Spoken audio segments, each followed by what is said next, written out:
Okay, so practice questions. Who practiced the questions that I sent? Did anybody practice? Krishna and I both did the first 5, but we got a bit confused with the palindrome. Okay. So, do you want me to go over the practice questions again? Yeah. So, do you guys want to do more practice at this level, or do you want to move forward with something new? What do you guys feel? More practice?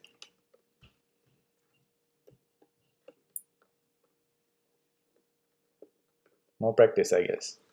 Yes. Okay. So let's just go one by one. I just asked 6 questions, right? So first one, given 2 numbers, return the bigger one. Okay.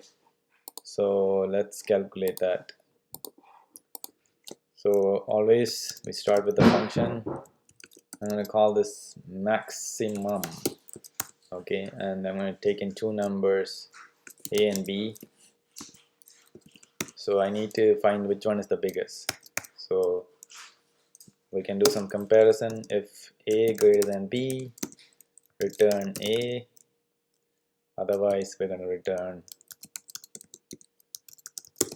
b, right? So always when you write a function, we always want to test it out. So let's test it out. Maximum, okay, 1 and 2. We just want to write as many cases as possible. For now we'll just do the print, right, and see what the value is. Okay.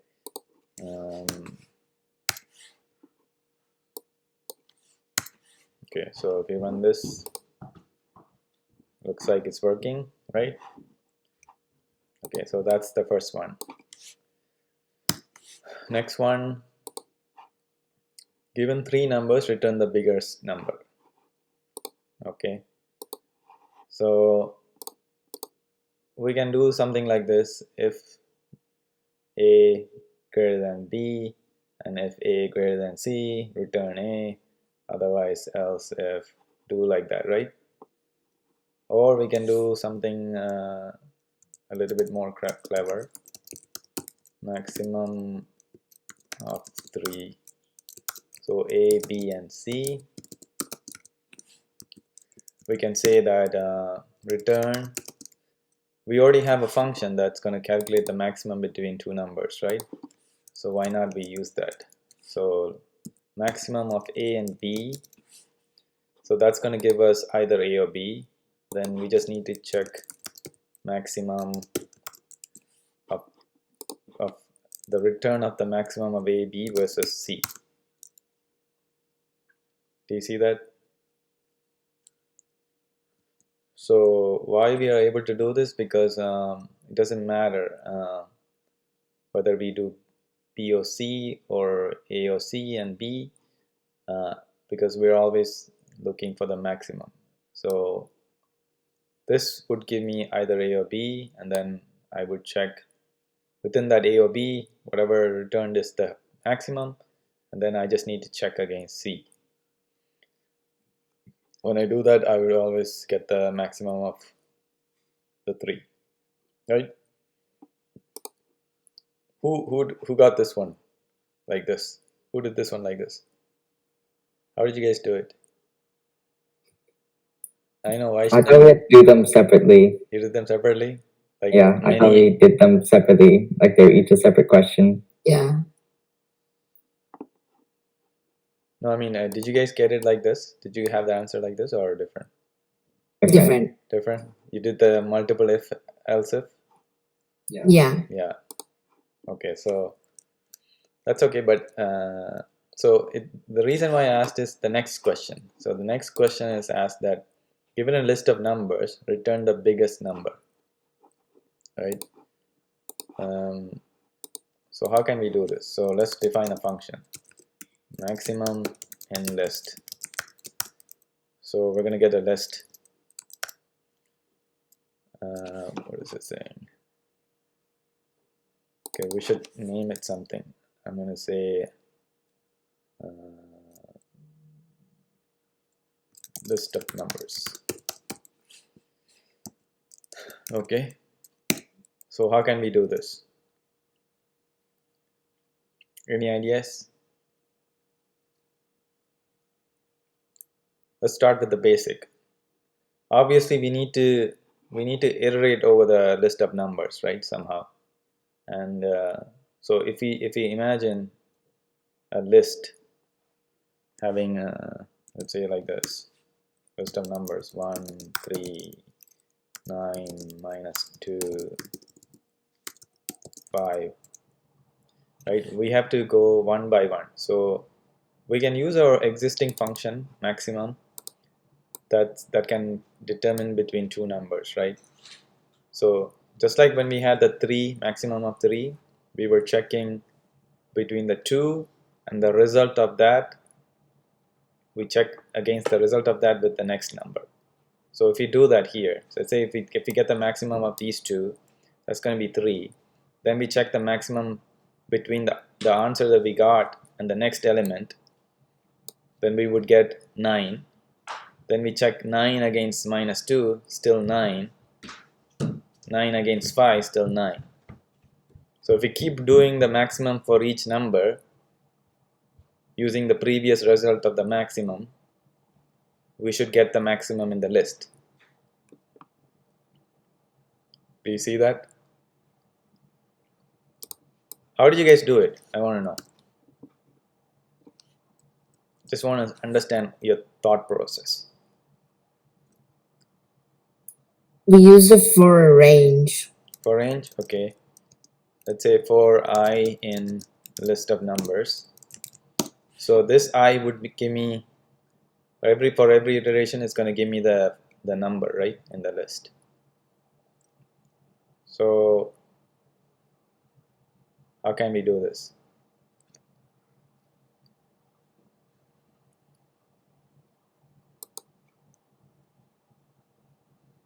So remember, like just like here, so we need to call against the first two, then somehow we keep that result somewhere and then call it again and again, right? So let's just define a value here called the minimum, or sorry, maximum in this. What am I doing? Maximum value. So initially, let's just initialize the maximum value initially to list of number, the first one, okay? Then what I can do is I can say maximum value equal maximum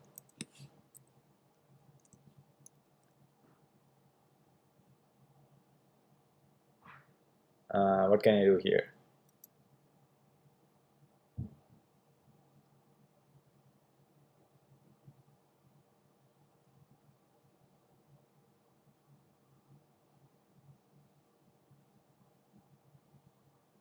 Obviously I need to check against I. I is the new number, right? Against the old result. The old result would be what? Maximum value? Yes. Maximum value.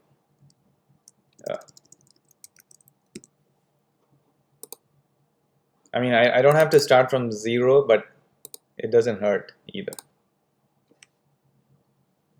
Here I'm defining the maximum is the first one, right? Then I'm going to check here. I'm going to check the same value again because its first one is going to be 0th index, right? So the first element against the first element is going to be first element. Maximum value will be first element. Then the second element I check against the current maximum, right? Then I'm going to keep assigning it back to the maximum value. Do you guys see that? So what we need to return at the end, after the for loop is done, we just need to return the maximum value.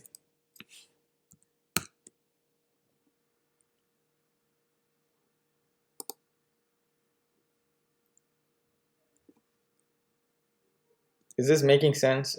Is it like you guys following this? Like you guys understand? Yeah. Yeah, we understand. How did you guys do it? I want to know.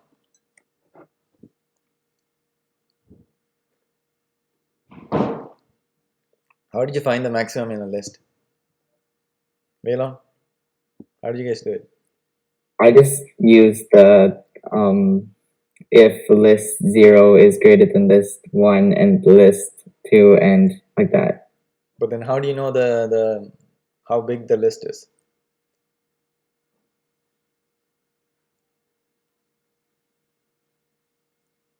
You're on mute. Oh, you can't. You can, right? Because Yeah. so probably your function didn't work all scenarios. Just test it out, see if it works. Okay, so let's just print maximum in list. So I'm going to pass in a list. Let's say 1, 5, 9, -1, 10, and -8. Let's see if it works.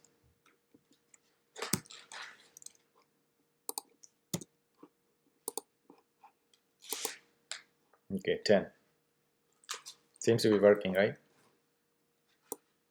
If I put, what value you guys want to put? If I put 0 here, let's see, 9. Okay, good. If I put 0 here, 5. Okay, so it is working.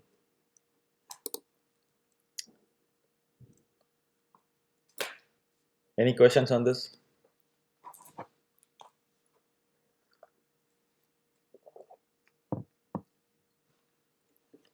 Okay, question for you guys. What if I say I want the not just the maximum in the list but the minimum in the list? How can I go about solving that? You could create a minimum. Okay, actually no. You could just use the maximum function, except if it returns b, then it's smaller. And then you could use that to determine it. Kind of, but we have to think in terms of functions. Like we don't know what it's returning, right? So we're better off creating another function called minimum. That's going to give me the minimum, and then I just have to do the same thing here, what I did for the maximum. Because the minimum of 2 would give me the minimum, and then the result of that, if I use minimum, same strategy, right? For the next element, ultimately at the end of the loop, I'll have the minimum value. Krishna, you're getting this? Yeah. Inia, are you following? Yeah. Okay, good. All right, so next question. Given a list of numbers, return the smallest number. Okay, actually I asked you guys. Okay, so we know how to do that. You guys want me to go through that, or you guys good with that?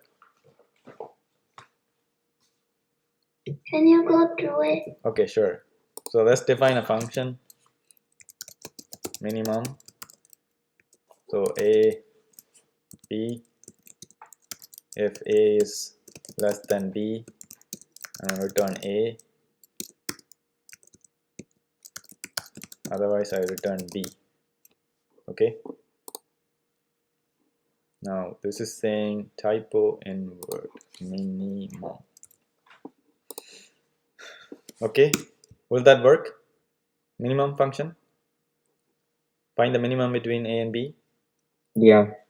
Yeah, right. So if a is less than b, for sure it's a, otherwise it's b. If both of them are the same value, I don't really care, because it will come to the else, right? As long as I get a number back, I'm good. Same here.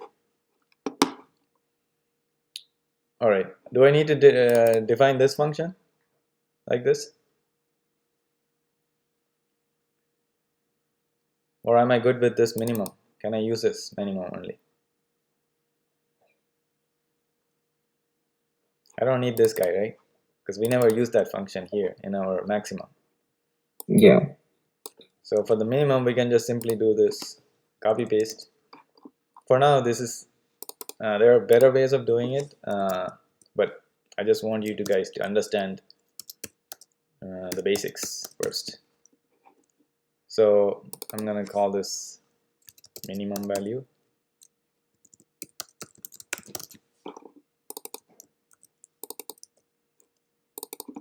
So instead of the maximum, I just call the minimum.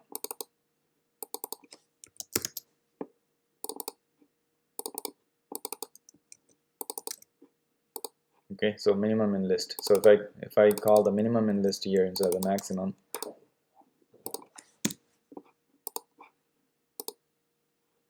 I get -8, right? So that's how you do the minimum.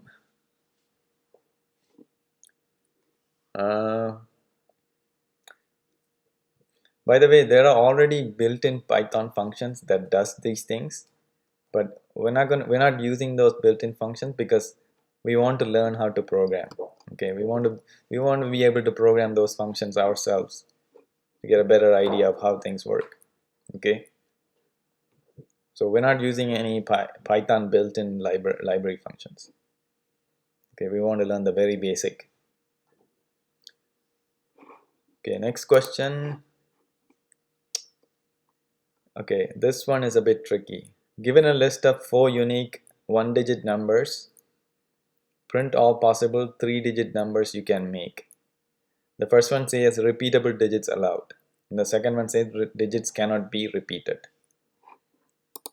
First of all, do we understand what the problem is asking? Yeah. Okay, so given a list of 4 numbers. So we'll just do this.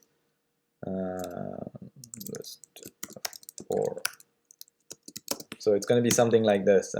Let's say, just to be simple, we'll just say 1, 2, 3, 4. Okay. So we want to make all the possible numbers that we can make. Oh, sorry, all the possible 3-digit numbers that we can make using these 4 digits.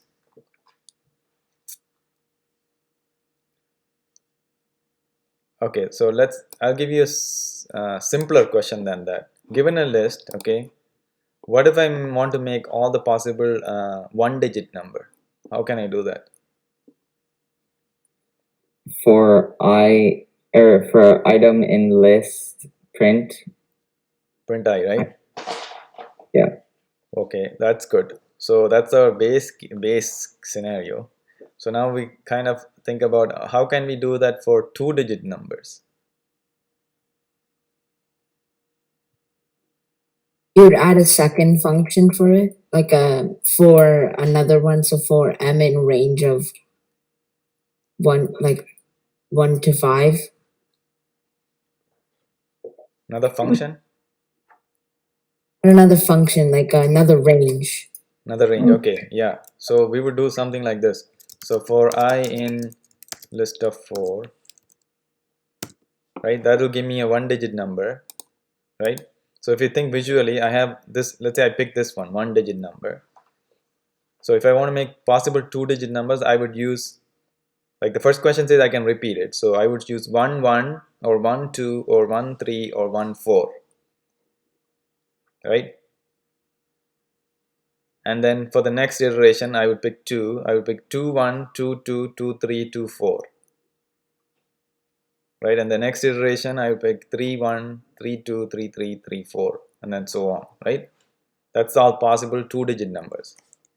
So I would need another, so this first iteration just goes 1, 2, 3, right? But we want, for 1 we want to pick 1, 1, 1, 2, 1, 3, 1, 4, right? So we need, for every digit we need another for loop, right? That's what you're saying, Krishna, right? So we would do for j in list of 4. So now if we print I need to convert this. Right now this is a number or integer. If I do I plus j, it's gonna do the integer arithmetic. So if you don't want to do that, we can convert the integer to a string like this. I don't know if I told you guys this function, did I?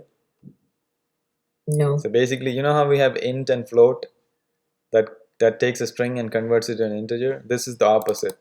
So it takes any number or a float, integer or float, and converts it to a string. Okay. So I'm just printing like basically I is 1, and then for that iteration I'm doing another iteration that goes through 1 2 3 4. So first iteration will be 1, and then 1 1, right? Second iteration of this for loop will be 1 2 1 3 1 4 1 5 1, right, so on and so forth, right? And then once this for loop is done, I'm going to go to the next. I would go to 2. Now I will do 2 1 2 2 2 3 2 4. Do you guys see that? So let's run this thing. So I made all the possible combinations that I can for a 2-digit number using this 4 digits in the list, right? You see 1 1 1 2 1 3. Let me repeat it for 2, then repeat it for 3, then repeat it for 4. Right? You guys see that? Yes. Now the question was asking how do we make a 3-digit number, right? So knowing what we have done so far, somebody tell me how can I make 3-digit number? All possible combinations. Add another for loop. Mm-hmm. Like nestled J. Yeah, inside the J, right? So let's do that. So I'm gonna name it K.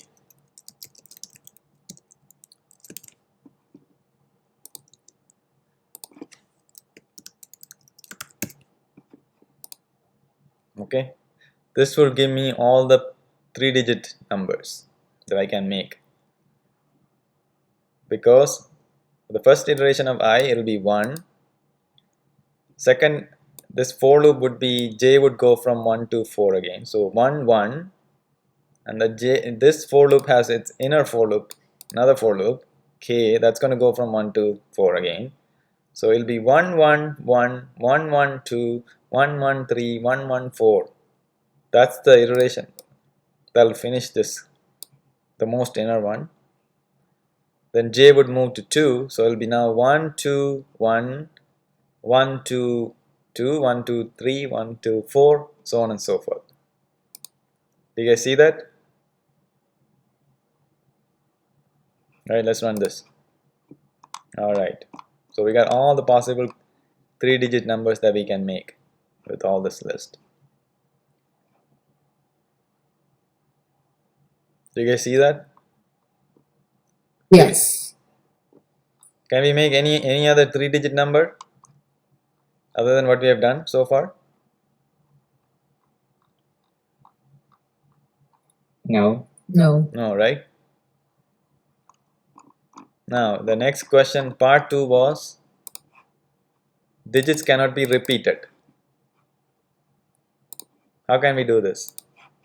You can use the break function.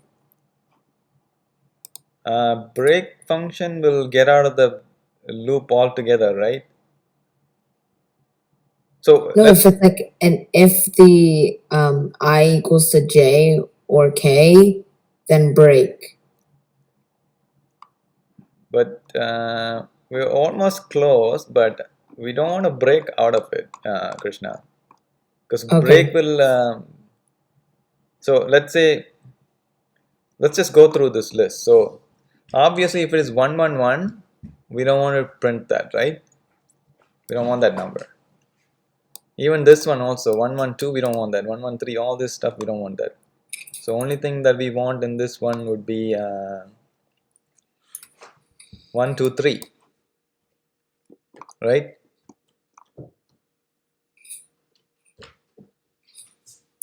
Do you see that? Yeah. Yeah. So what, like, how can I eliminate the duplicates? Like, if you think, like, can you guys think, like,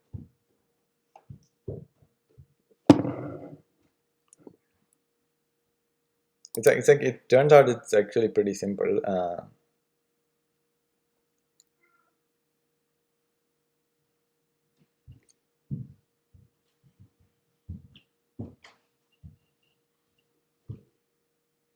So we just have to make sure that I, j, and k, like I and j cannot be the same, or j and k cannot be the same, or I mean I and j cannot be the same, j and k cannot be the same, and I and k cannot be the same. Do you see that? Yeah.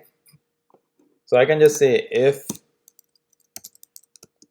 I not equal to j and I not equal to k and j not equal to k.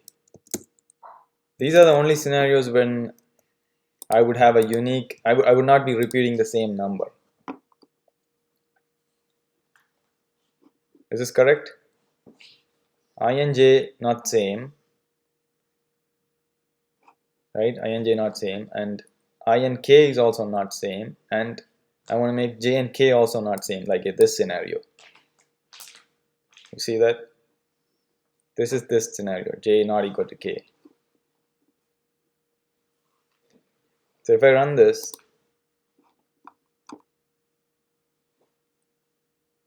am I repeating any of the digits? No.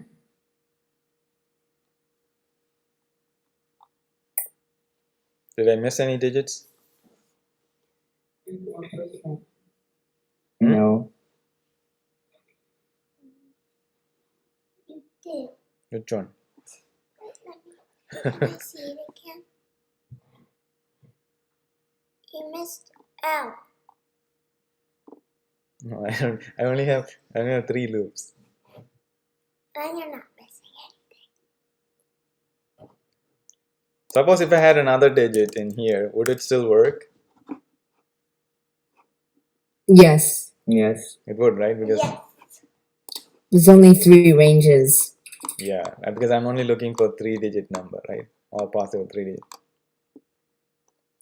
It turns out that if I want to have like a dynamic number, like in this case I'm looking for only 3, right? If I wanted a 4-digit number or 5-digit numbers like dynamically, if I created a function, that's actually a much harder problem to solve, and we would need to use something called recursion. We'll learn about that later, but for now I just want you guys to understand how the for loops are working.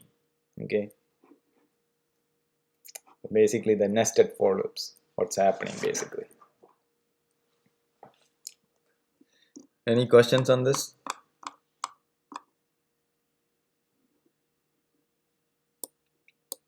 So here's a trick question or a fun question.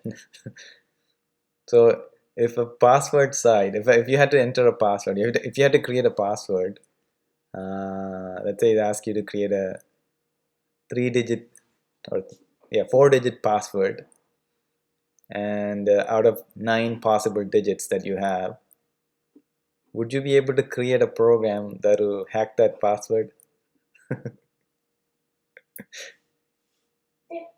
Yeah, because we could just try every single 4-digit number. Yeah, Until that equals to the like that what they had for the password. yeah. Okay. So this is called brute force attack. Like we pretty much try all the possible combinations, and then if you get the right one, then you're. But you can't do that now. Like most websites will prevent you from doing that. If you make 3 consecutive um, wrong answer, it'll lock your account. So you won't be able to try the 4th one.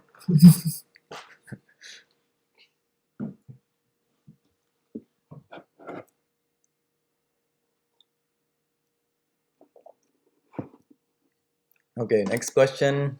This is okay. Given a list of string characters of a word, determine if the word is a palindrome.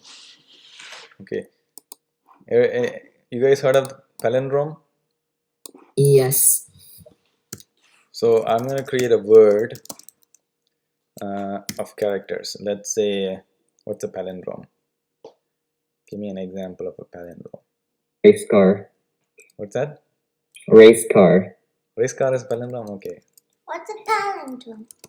So this is what I mean, a list of characters, okay? Appa, what does a palindrome mean? Palindrome means, I'll tell you. Okay, so let's write down race car. So if we go backwards, this number RACECAR, it will still spell out as race car. I know. That's what's called a palindrome. So Oh, I know Hannah's. Hannah is a palindrome too, right? Yeah. Okay. So back to programming. So knowing how to iterate the loops, iterate a list in a loop, can we somehow figure out if this list of character makes up a palindrome? What do we need to do? Like, forget about for loops and whatnot. If you're given a list of characters, what would your brain actually do to figure this out? Like at the very basic level. Flip it backwards and then read it backwards. Okay, There's also level. that's actually a higher level of thinking for your brain. Your brain is actually working at a higher level. Let's just I just read from like the sides and make my way to the middle. Yeah. So You have to like right. So if I start from here, the starting position, as well as if I start from the end position, and if I somehow narrow down one by one, and I just need to check, okay, if those two ends are the same, then I'm good. I'm go to the next end and I check this one and this one, right? And I keep like collapsing until I hit the same one, right? When both my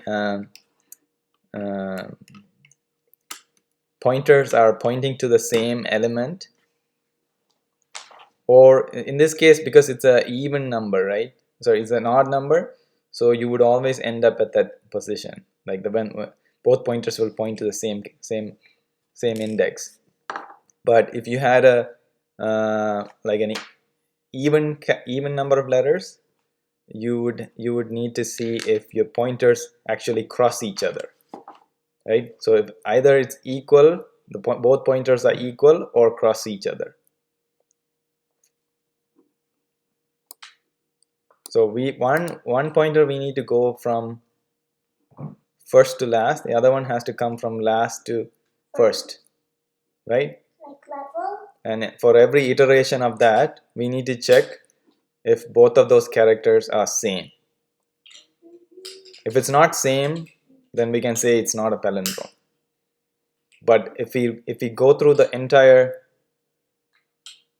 loop till that condition is met, if all of them are same, then I can say it's a palindrome. Am I making myself clear? My English is not that good. Yeah. no, it makes sense. Makes sense. Okay. So let's write a code. Okay. So we obviously need to go from let's say I could do this, right? Every single letter in the word. So this will give me RAC, like that, right? Can you use the word level? Level. But I also need at the same time to go from the back, right? So I cannot have another nested for loop, because as we have demonstrated before, nested is like basically you hold this one and then the other one is going to go through either from front to end or back to front, right? So it doesn't seem like I can use a for loop. What I can use is another what's the another one we learned? While Loop, right? So let me make my first pointer. So I'll call this left pointer. Okay, left pointer. So it's going to be the index. So left pointer is always going to start at 0th element. Okay, and then my right pointer it has to start at this one, right? So which is in this case it'll be 0 1 2 6. yeah 6, right? So how do I, so but my function, oh yeah, I forgot to create a function. So my function, assuming I'm going to get a word, right, just like here, list of numbers, how can I get the last index? I told you guys how to get the size of it, right? Remember? The length Right? function. Yeah, so I can do length of the word. Length of the word will give me, right now it'll give me 7, right? But I want my right pointer to be here, which is 6, right? Yeah. So what would I make my Minus by 1. minus by 1, correct? Okay, so now I have this. So now I need to make a condition that says while, what would be my condition? I'm going to have to go, the left pointer has to keep incrementing by 1 and the right pointer has to be decrementing by 1, right? Until what condition? I'm pretty sure 4th. Until The middle. Yeah, until the middle. What is the, or how do I know what is the middle? Using when left pointer and right pointer are equal. To the same in this So- are the same, or But if if they're equal, it's they- like R and R is equal. yeah. it'll only be equal if it is a odd digit number, odd digit, like, Yeah. right? If it's an even. Yeah. So can we have a more generic condition?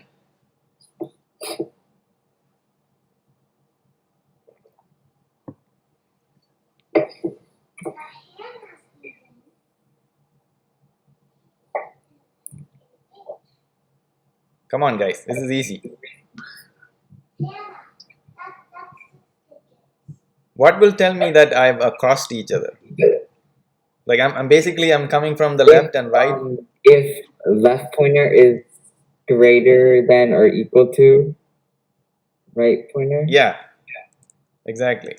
I don't need the, I don't think I need the greater equal, but as long as if while left pointer is less than right pointer, I just have to keep going, right? Does this make sense? Am I right? Left pointer, Yeah. as long as it's less, right? Yeah. I don't care about the equal, because if it is equal, I know it's really equal. Those character would be equal, right? If both left and right are on the same character, I don't need to compare that, right? Because I know it's going to be same. So all I need to compare is that while left is less than right, I need to compare something.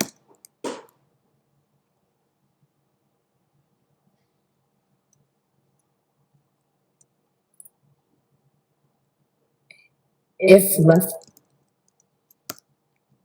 pointer equals the right pointer, Yeah, the word at the left pointer, right? yeah, This is how we access the actual content of the list, right? yeah, The bracket. So Yeah. if word at the left pointer, I'm going to say if it's not equal to word at the right pointer, okay, I'm going to say, I will just, okay, I forgot to create the function. Okay, let's just create the function.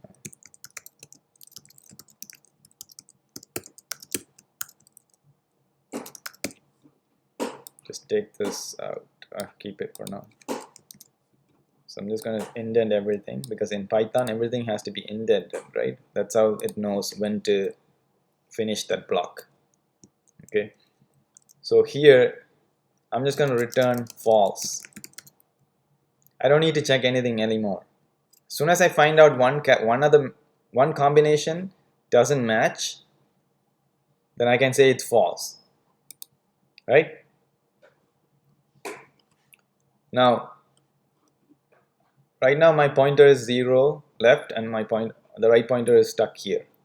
Now then you I then would, you would mine the +1 for the left pointer and then subtract 1 from the right pointer. yeah, so I have to keep doing that.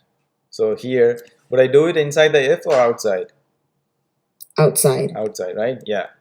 So I would do left pointer equal to left pointer +1, and then right pointer equal to right pointer -1, right? Because I need to decrement. So I just need to keep doing this. Now, if I never return false from any of this loop, I know at this point, once I get out of this loop, I know it is a palindrome, right? So then here I can return true.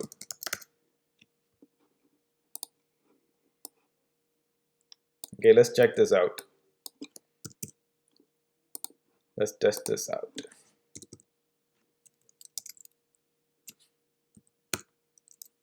Then it's called palindrome.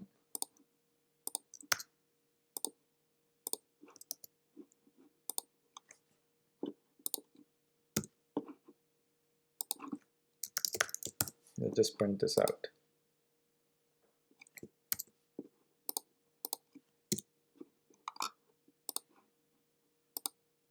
It says true. What is not a palindrome? If I say race, is that a palindrome? It's not a palindrome, right? False. Hannah? How do you say Hannah? Hannah. H-A-N-A-H.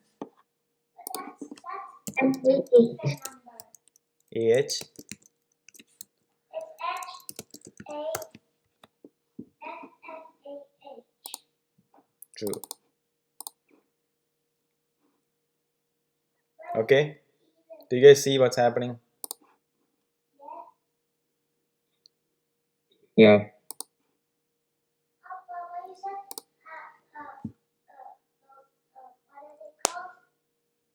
What is it? Palindrome.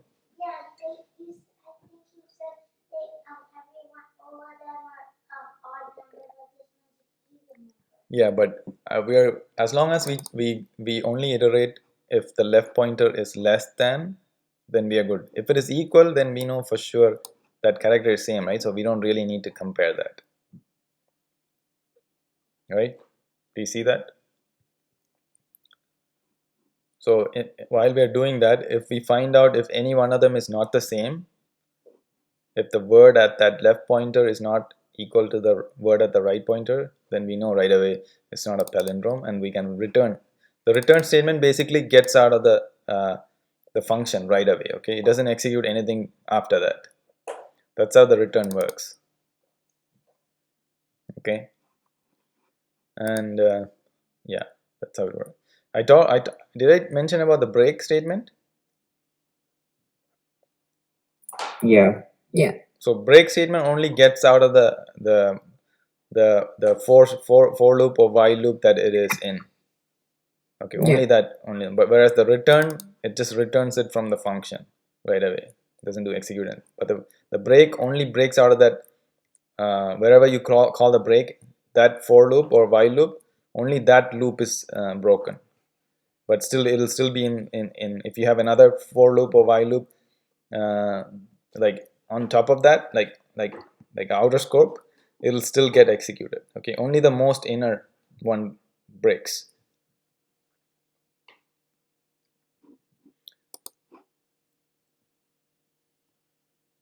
You guys clear on that? Yeah. All right. Are you guys getting a feel for programming? Yes. Yeah. Yeah. I mean, it might see it probably seems very challenging because you have not done. You haven't. You're starting to learn, right? But Yeah. but having done all that assignment, that big assignment, you should see all the you're probably getting more comfortable with for loop, while loop, creating when to create variables, right? When to update them. You should get a feel for them when you need what. Are you? Yeah. Okay, but the more practice that you do, you're going to get better at this. Okay, so we have to solve the little mini problems, and then we'll get good at it. So you guys want to do more problems? Okay. Okay. Let me get Arjuna, can you give me my phone? I wrote some problems down on that.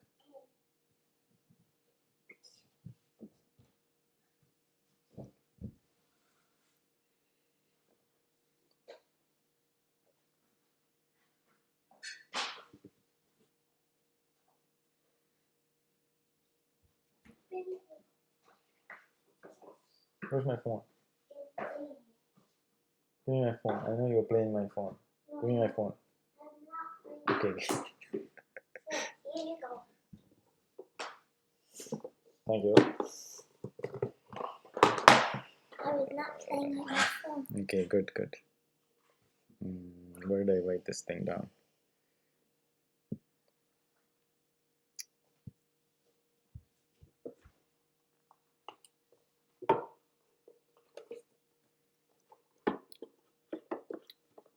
Okay. Okay. Next one is that given a okay, let's go back to some even more basic ones. So I'm going to give two fractions, and we need to find the sum. Okay, let's do that. Easy. That's easy. All right. So what would we need to do? Two fractions. 1 So over 2 plus 2. we're going to define a function, add fraction. So fraction comprises of a numerator and a denominator, right?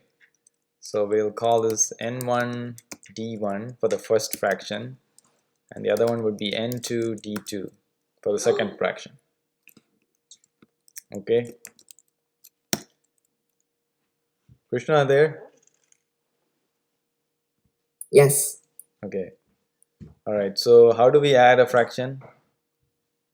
If I have a numerator and denominator, Divide the numerator over the denominator, no, and then adding right? Adding two fractions. yeah, but you have to also find if it's a common denominator.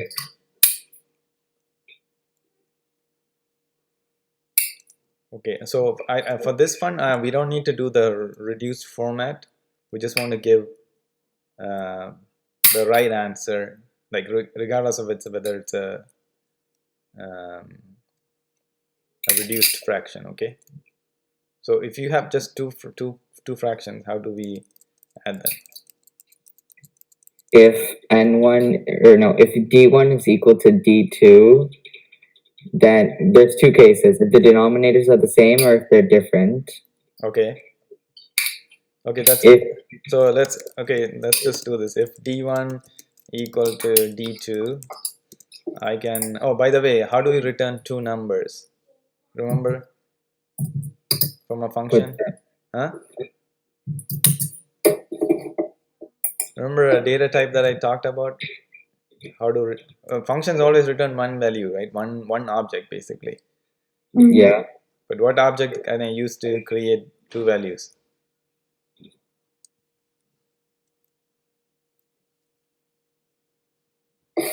Remember I talked about tuple? oh yeah, tuple. Right? Yeah. Yeah. So, okay, so if d1 is equal to d2, I just have to return a tuple of what? Obviously, it's going to be denominator is going to be, doesn't matter because it's right. What about the numerator? What do we need to do? n1 plus n2. Yeah. Okay, so that will give me the base case. Else, what do I need to do?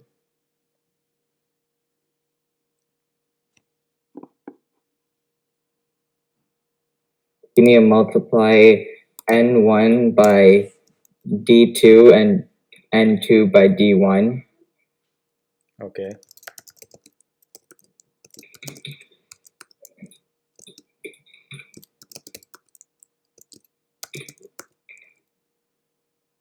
That will be then, what will that be? That'll be the numerator. Okay.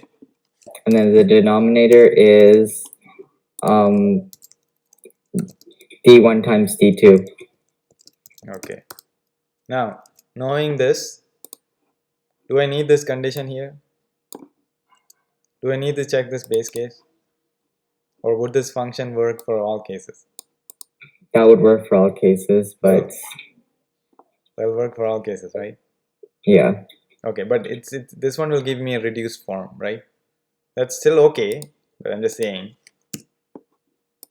So let's just test it out.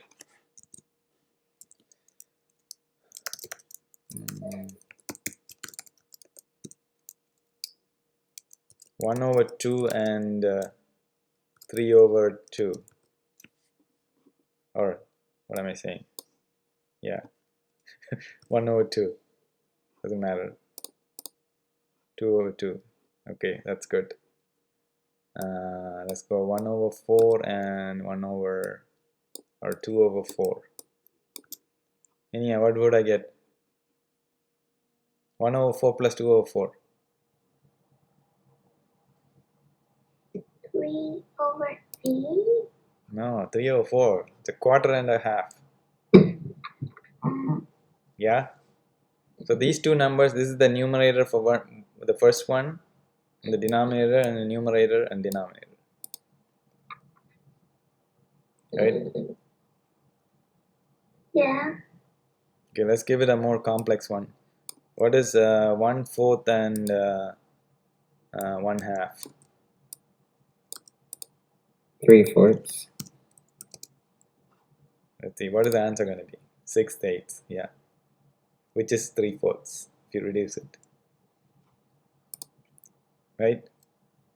But we don't care about reducing for now. I just want to make it easy. Okay, but this is still correct, right? 3/4 is equal to 6/8.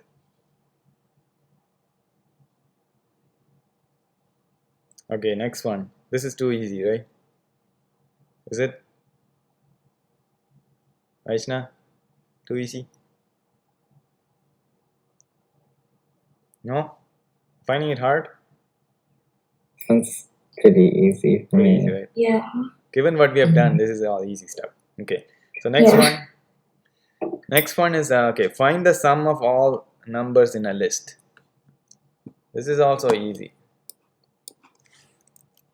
Find the sum of all the numbers in a given list. Who wants to take a stab? For I in list, sum equals to sum plus I. Yeah. All right. So I'm going to design sum of list. I'm going to call this list of numbers. Okay. So I'll create a variable called sum of list or something. Or yeah. Start with 0. Doesn't like this. It's says shadows. We don't want to name it the same name as the function. So we'll just call this sum. I don't know if there's a sum one. Yeah, built-in sum. Okay, let's call this total.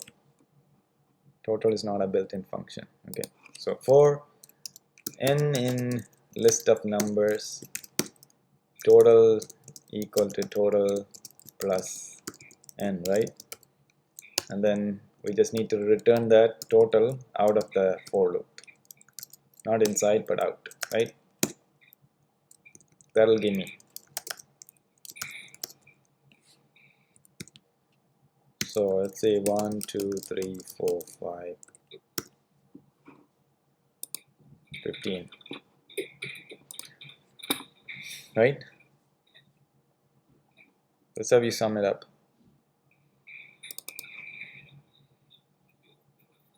Clear on this? Okay, another thing, the new thing that I want to tell you is that whenever he has this kind of thing where some variable, we need to add something to that variable, like keep accumulating, the shorthand format is this. Instead of saying equal total plus n, we can say plus equal n. This is the same thing as saying total equal to total plus n. This is a shorthand. Okay, some syntactic sugar. So this will do the same thing. Okay, so in this, the previous one, the palindrome, we could have said that. So left pointer equal to plus equal 1, it'll automatically add. This is the same thing as saying left pointer equal to left pointer plus 1. Okay, same thing we can do for the minus. We can also do the same thing. Instead of saying plus equal, we can say minus equal, right? Or equal to minus 1 or 1.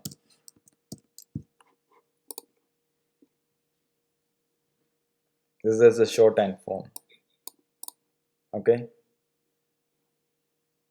but I just wanted to tell you because you might see this, like most of the time you'll see this and you don't know what's going on. It's basically they're adding or subtracting to the total, and then right, that's what they're doing. So here I'm just accumulating n. Okay, next one, count the number of occurrences of a given number in a list of numbers. Okay, so given a list of numbers, and I tell you and I ask you what is the occurrence of number 5 or number something, you need to tell me how many times that number occurred in that list. Okay, so for example, if I have a list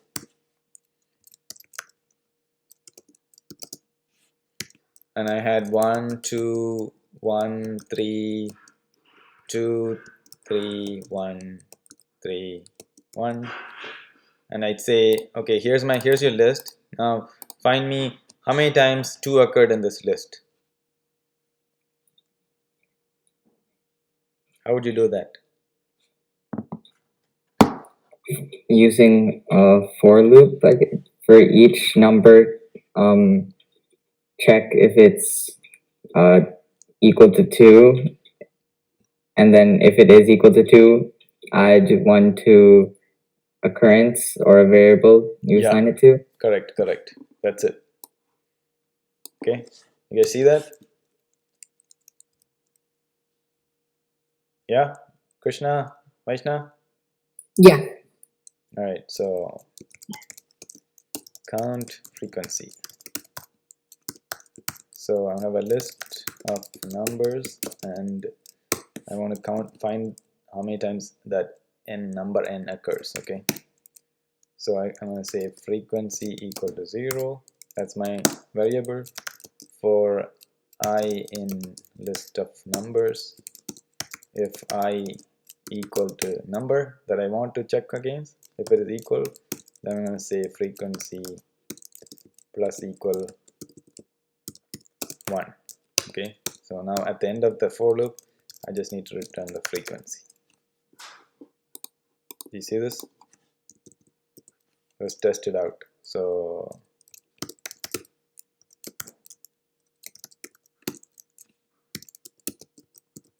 let's just put 1 1 1 and a 2, and I want to find it for 1. So 1 occurred 5 times. It says 1 2 3 4 5. Yeah. What if I put 2? Only once. What if I put 3? 0. Okay, that's how I would do that iteration. Okay, so we're doing an iteration and having a condition. We've seen that before, right? When we did we did many for loops for that, our calculating the number of days in between. So far, are they easy, these ones? You're seeing any difference in any of the questions we're doing? They're very similar, right? Just a little different.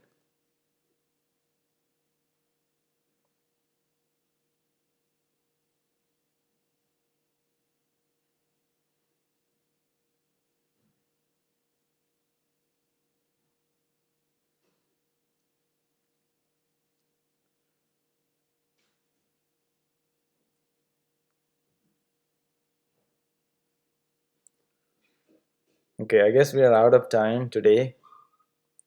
So do you guys want to have another assignment where I give you these kind of small problems, many small problems, or do you want to have a big assignment? A big assignment, I guess. Big assignment? Yeah. How about Krishna and Vaishna? Like in the middle-ish. Middle-ish? Yeah, like the same. Okay. As a QTM. Okay, I'll prepare a list of these small questions or medium type questions, and I will assign them. Okay. Okay. So just in case you were curious, I was gonna give you a question or assignment that we have to do a tic-tac-toe game. But I guess we're not there yet because I wanted to teach about two-dimensional arrays or two-dimensional list. So we'll learn about that next class or next week. Okay, so this week is kind of freebie. I'll just give you a bunch of questions. Okay, you just have to practice them. You're gonna get some practice. Do we also submit the file? Yeah, submit the file. Yeah. Okay. It's just going to be a list of functions. You just have to define functions. Okay. All right. Bye, guys. See you next week. Bye. But